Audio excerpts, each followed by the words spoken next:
What's up, everybody? This is Devin White, linebacker for the Tampa Bay Buccaneers. You're listening to the LCC Network. Go Bucks.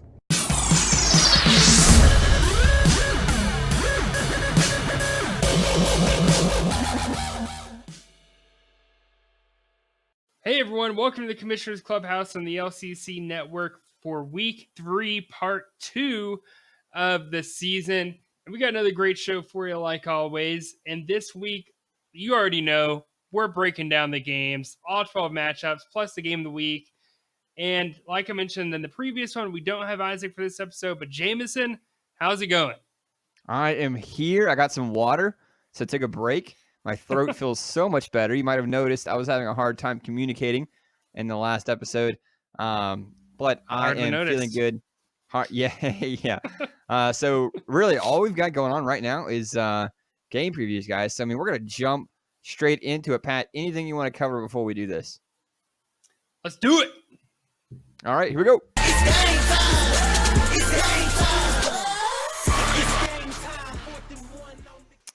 Game of the week, Hunter of Champions versus Give Me More. That is myself. I did not pick this one. Patrick, Yeah, you I believe. did. Yeah, I you did did. not. I did not pick this one. Patrick, break it down for us real quick. Let's hear some history. Let's hear some stuff.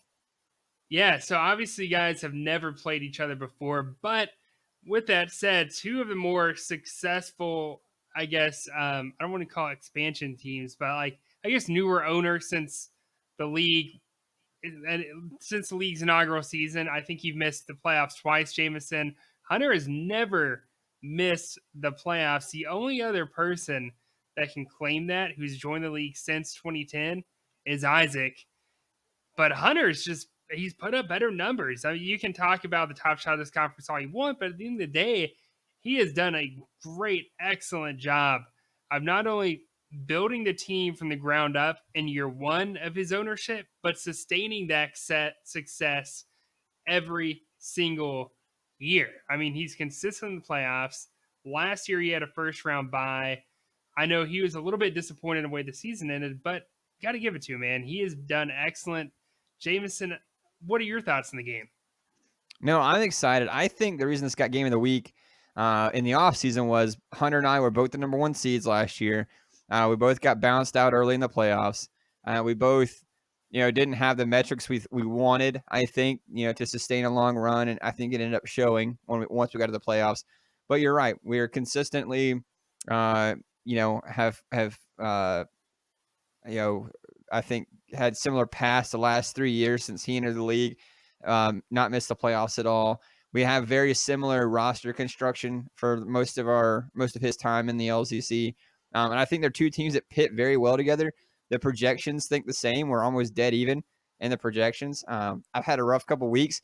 Hunter had a rough week one, only scoring 229 points, I think.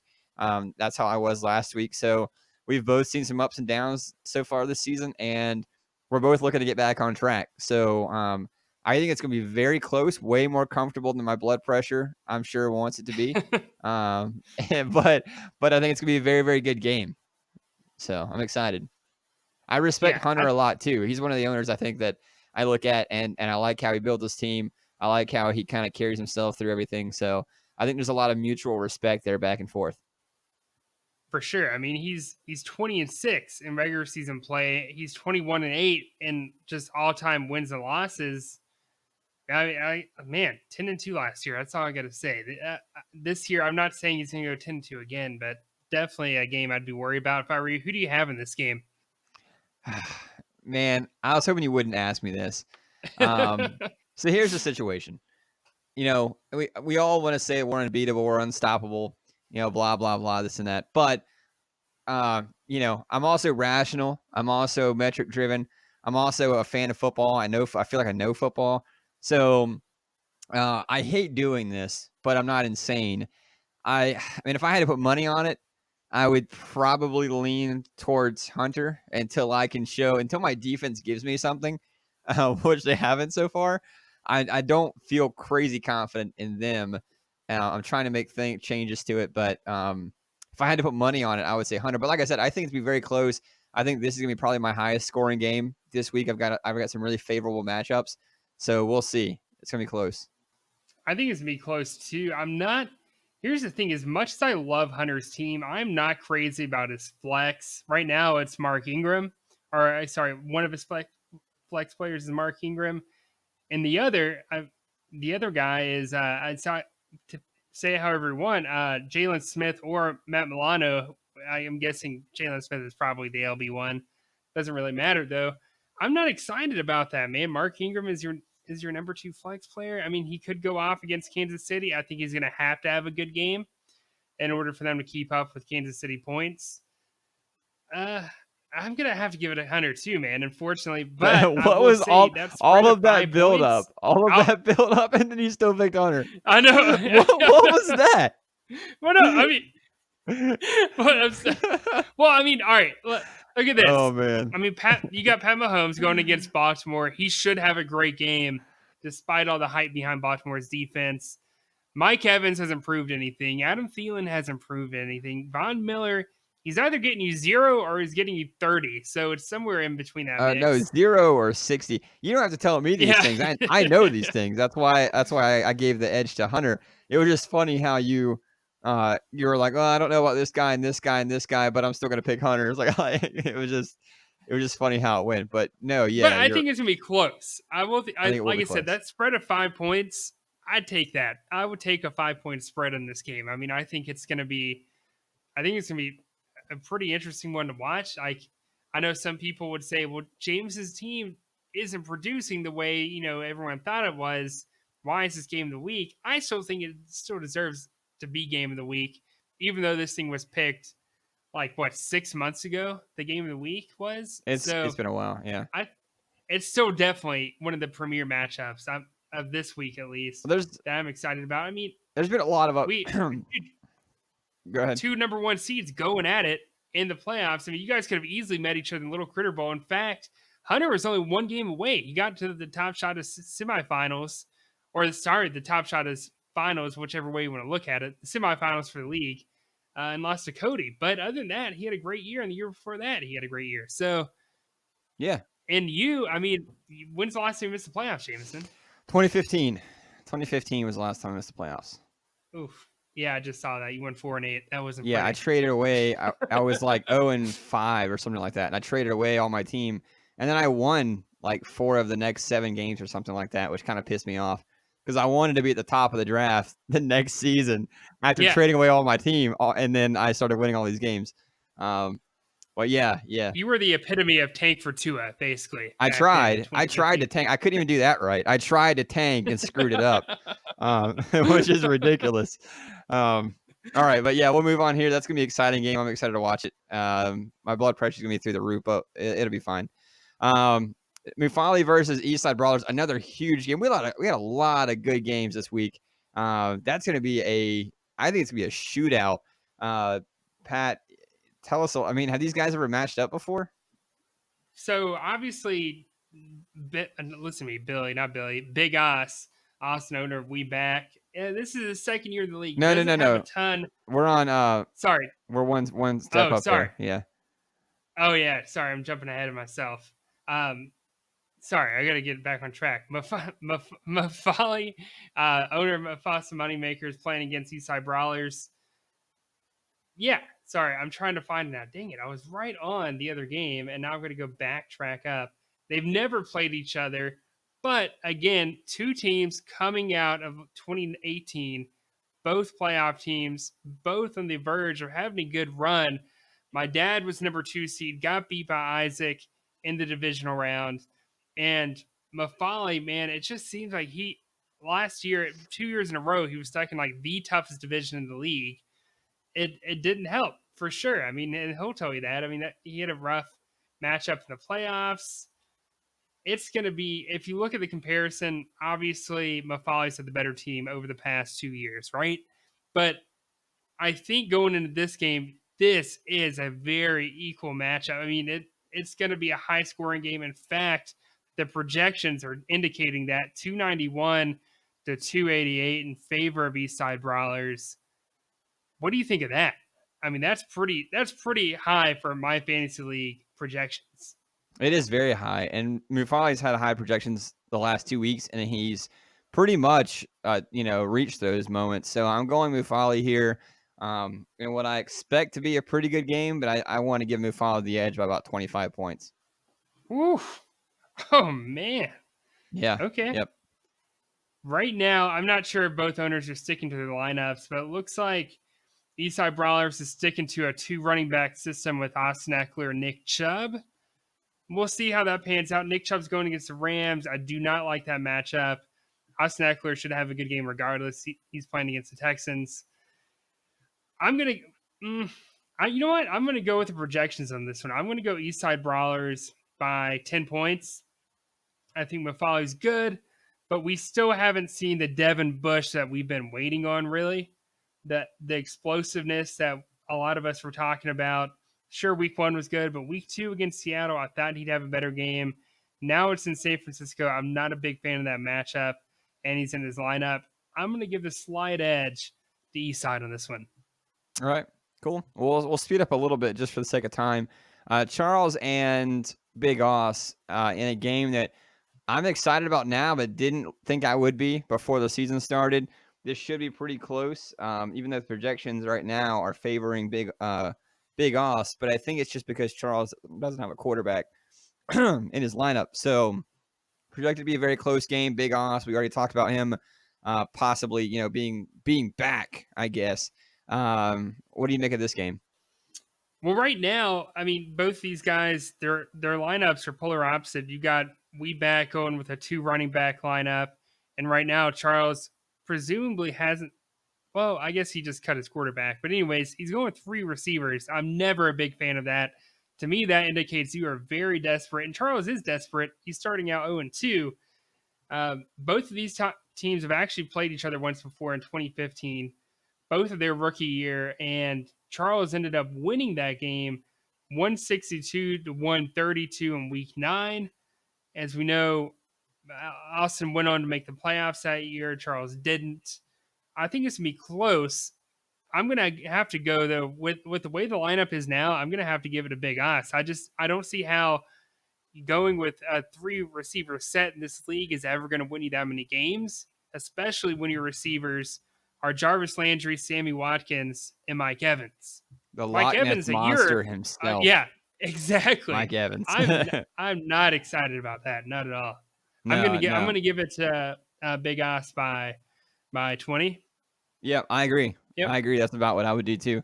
And anyone that doesn't know why I call him the Loch Ness monster who missed my text, it's because I like to believe in him. It's fun to believe in him, but we know he didn't really exist. So Mike Evans, the Loch Ness monster, until we actually see some evidence that he exists. Next game here, and not to breeze through it, but there's probably not a whole lot to talk about. Cameron versus Storm, and what should be an absolute just field day for Cameron's team. Even though he's 1-1, he scored pretty well. There's got to be history here, I would think, if these guys have played in the league as long as they have. Not as much as you think. They played each other 3 times. Who do you think leads the series?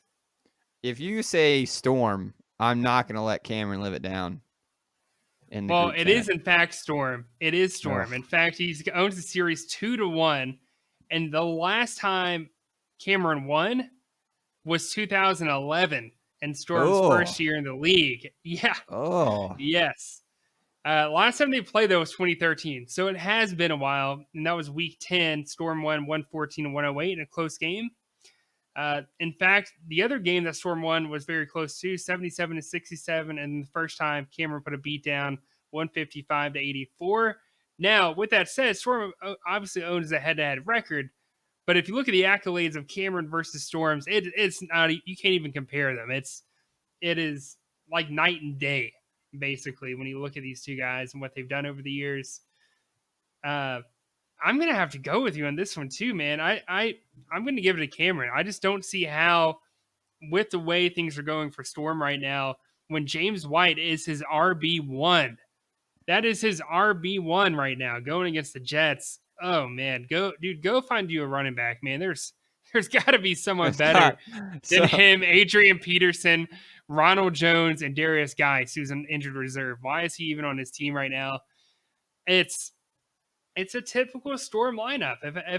If I had to say it as politely as possible, yeah, I just don't. If Cameron loses this, like I said about myself last week, man, he deserves to lose it because there's no reason that Cameron should walk away with a loss this week. Yep. Interesting note before we move on. Cameron does have Antonio Brown and Julian Edelman in his starting lineup, both Patriots receivers in the lineup together. So I thought that was interesting. So another interesting fact: last time Storm had a record of over 500, 2016, when he went 6-5. Oh wow, 6-5. That's so hard to fathom. In fact, he's never had a record. That was his only record ever finishing over 500 since 2011. Wow. See, that's not hard to fathom. That doesn't surprise me at all.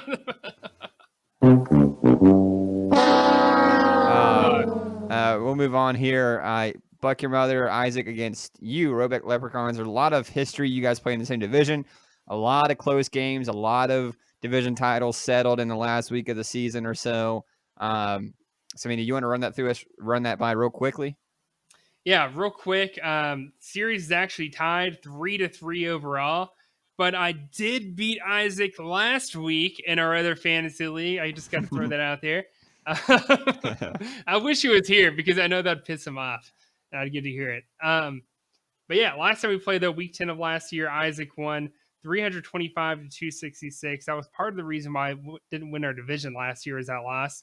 But that's just how it is. I mean, it's like, I kind of go into these games against Isaac knowing I'm going to lose one of them, but I'm going to win one of them at the same time. And that's just kind of how I always feel. I don't know why, but he's extremely competitive. He's been really good ever since he started fantasy football. But yeah, you got to give it to Isaac, man. Another person who's coming to the league and not only put together a really strong squad his rookie year, but has maintained that success and has slightly really improved every single year since he's been in the league, getting just a little bit further down the playoffs or into the playoffs, closer to that championship. Last year ended in a very sour defeat against Billy in the semifinals in the Elite 12 conference championship game. But yeah, I think it's gonna be good. I'm excited about it. What are your thoughts? Yeah, not much to say. I'm just gonna say I'm picking Isaac in a close one. Sorry, bud. Yeah, I'll flip a coin. I'll take Isaac this one. Give me the whatever we can play each other. All right, Peyton and Billy, and what we expect to be a big showdown division game. Peyton's trying to get back into this. Billy's trying to maintain a 2-game lead. This could be big. I mean, if Billy wins this one, he goes up 3 games over Peyton in just the 3rd week of the season. I mean, he could. I mean, not to put him away, because you can lose more games and still like a run, but I mean, he could really put a damper on Peyton's season here if he beats him. Yeah. I mean, this may be the storyline of the week to follow, honestly, is how does Peyton bounce back after starting out 0-2? How does Billy keep that foot on their throats in his division and keep that 2-game or a game lead over Cameron? This may be, I know it's week 3, and I might be speaking ahead of myself here, but this may be do or die for Peyton. If he goes 0-3 and Cameron wins this week too, and now he's 2 games behind second place, probably 2 games behind for the wild card race. It's gonna be tough, and the schedule is pretty difficult as well. He plays my entire division. I know he's got I want to say he's got Mike in one of his games, so that should be a win for him. Other than that, I mean, they're all toss-ups, so I'm going to have to give it, though, to Billy in this one. I'm going to say it's going to be close, though. I mean, all of their games, for the most part, have been relatively close, between 15 to 20 points every game. But yeah, give me Peyton Billy in I'll say 15-point game. Yeah, same for me. Billy's projected over 300 points. That you don't see that projection a lot. I mean, you see guys finish over that, but you don't see projection a lot. So yeah, I'm taking Billy too. He's had 2 solid weeks. Peyton has 2 points wise. In fact, he's scored more points than Billy has total. But I think you're right here. I think Billy's going to edge him out. So we'll see what happens, but another good game. Tyler, Protect the Booty versus Beg for G-Reg, Billy Powell. Tyler 0-2, Billy Powell 1-1. Not any history, I don't believe. Billy Powell's first year in the league. So what are we expecting from this game? Man, I don't know what to expect because I didn't expect BP to pull out that upset against you, man. That was shocking to say the least. I didn't expect Tyler to start at 0-2. As hard as I am on Tyler year after year, I've never seen him start out this poorly. In fact, no one in the league has. This is his worst start ever since he's been in the league since 2013. Yep. I honestly don't know what to expect. I really don't. Like I said, we were just thrown in for a shocker with that upset last week. And kudos to BP for getting after it and pulling that off. Yeah, I don't know though. It's projected to be it's a toss up, honestly. It's projected to be a dead even tie, 265. I don't think the game's that high scoring on either side, but I'm gonna give the slight edge to Billy Powell here in an ugly I'm gonna one. go Tyler. Okay. I'm gonna go Tyler in this one. Actually, I'm saying gets his first win. I mean, this is the difference maker. Carson Wentz playing against Detroit, and Jameis Winston playing against the Giants. Ugh. Does Jameis get back on track? Because I just haven't seen it. I have not seen the Jameis we've seen in years past. And I know I might be hard on him because he's a Buccaneer and because they beat the Panthers, unfortunately, last Thursday night. I don't know. I just don't see Jameis as a legit quarterback at this moment in time. Yeah, I mean, kudos to Billy Powell for making moves. He did go pick up like Thomas Davis and a couple other guys last week who and plugged him right into a starting lineup. Just no fear. And Thomas Davis had like 40-something points. So I'm going to lean Billy Powell here. Next game, Jade. So Terrible Towels versus Mike. Hey, are you Dirty Mike and the boys? In a divisional game that we don't expect a lot from. Jade's lost his quarterback, has to go find a guy from the supermarket. I mean, from the waiver wire, and and trying to beat Mike in a game that we really don't know what to expect a lot of. So Pat, you want to run us through it real quick? Yeah, they've only played each other 3 times. I mean, obviously, Mike hasn't been in the league for a long period of time. Oh, sorry, this will be their 3rd time playing. Jade owns the series 2-0. In fact, Jade has outscored him head-to-head wise 601 to 421 in those 2 games. I don't know. I mean, Mike is unfortunately suffering from the loss of the likes of Tyreek Hill. I mean, you can't replace that. That is points that, good God, when he's on the field, he's getting you 30 points a game easily at the minimum. But now trying to fill that void, it's just tough. It's extremely tough in a team that we could have easily talked about in that Panic or Patience episode. But I don't know. Let me hear your thoughts on it first before I make my pick. I'm going to take Mike. He's got a very, very strong defense. I do like a couple of his matchups in Chris Godwin. Like we said, Jade is without his starting quarterback. He is without James Conner. And Le'Veon Bell is playing the Patriots defense next week. And they've allowed 3 points all season long and almost nothing to the running backs between James Conner, Caleb Ballage, and Kenyon Drake. So Jade's best players may not be available or may not play well. I'm going to take Mike here. Yeah, I'm going to take Mike too. And in fact, I didn't realize how ugly this was projected to be until I looked at the projected scores. Jade doesn't have a quarterback in right now, mind you, but at the moment, Mike's projected to win 264 to 183. So even if you give Jade 30, 40 points for a quarterback, he's still projected to lose by 50 to 40 points. That's a blowout in my fantasy league projections. That is a ass whooping right there. I'm going to give it to Mike for sure. Oh man. I agree. Next game here, Cody versus Colby, Mr. 300. Colby's undefeated. Cody got back on track last week. These guys are in the same division, right? If I'm not mistaken. Yep, they are. Yeah, so it's a divisional matchup. Cody is projected to beat him right now by about 24 points. I'm not sure if they've set their lineups or not yet, but we expected Cody to get back on track last week, and he did. Colby has started out really, really strong. So what can we expect here, Pat? Well, I think we can expect a pretty good game. I mean, a great series overall. If you look at their overall series record Colby leads at 7-6. In fact, they've played each other pretty much, I want to say every year besides 2013, they've played each other, to kind of tell you how long that rivalry's been going. But it's crazy, man. Ever since they've been in the same division, they've split every single year. So this is anybody's ball game, honestly. I mean, they're both talented owners, have both won a championship, have both been to multiple championships.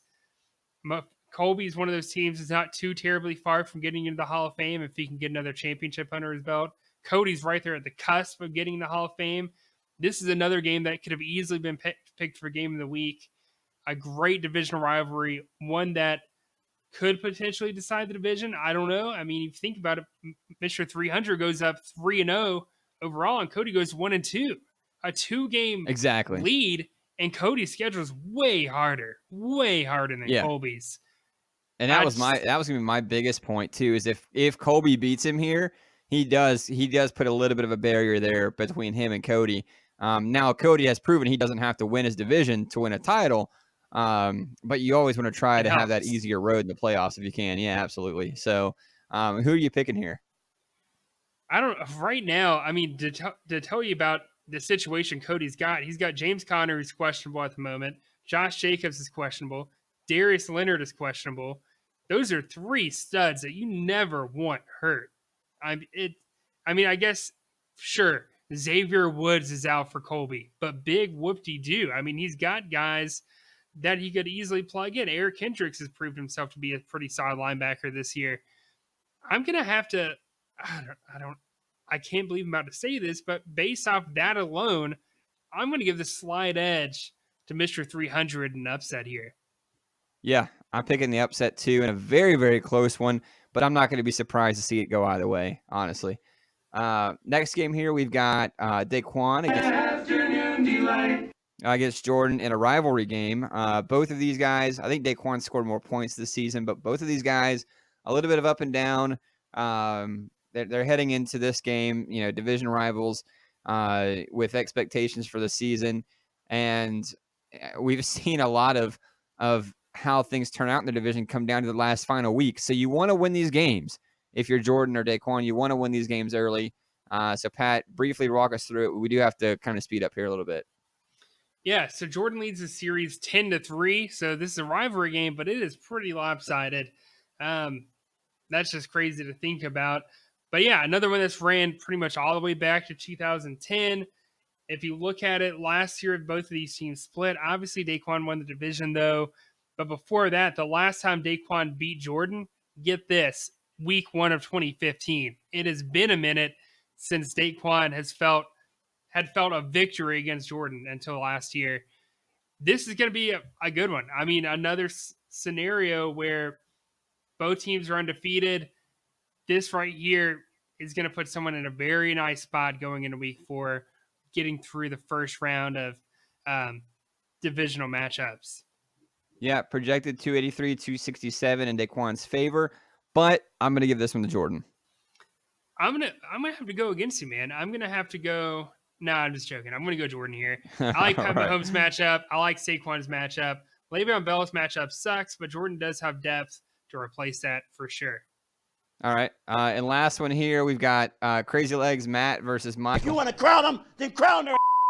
And I play that sound drop because after week 1, Michael had 300 points plus, and we all were kind of, or 295, I think, 300, something like that.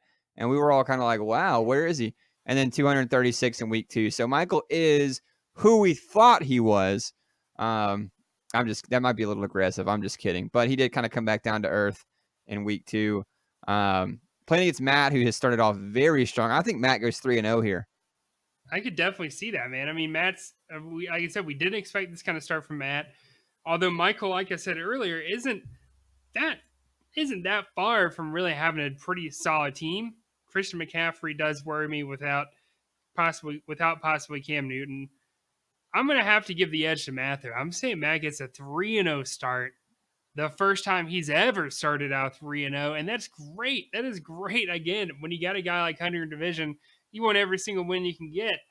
I like it. I think I got basically what the spread's saying, close to a 20-point game spread between both teams. Yeah, Dak's going to go off in Miami. Austin Eckler, DeAndre Hopkins. And I love the linebackers there. Miles Jack Merciless, at least in this week. Jordan Poyer. So, Matt, I'm going to give it to him this week over him to start 3-0. And like you said, when you're playing in that division, you want to get all the wins you can get. So, final game here, Finkel is Einhorn versus Hashling and Slashers. This is going to be, these are two teams that we don't really know a lot about yet because they're both coming into the league. And I know Matt's back, but this is Mondo's first year. Mondo has scored very well. In fact, even though he's 0-2, Mondo is only 97 points behind the point leader for the season. He scored over 560 points, even though he's 0-2, because he's had 712 points scored against him, which is far and away the most in the league by a long shot. So just to put that in perspective, Billy has had 471 points scored against him. Mondo's had 712. So almost 300 more points in 2 weeks than Billy's had scored against him. So Mondo's got a very strong team. He's had a lot of bad luck.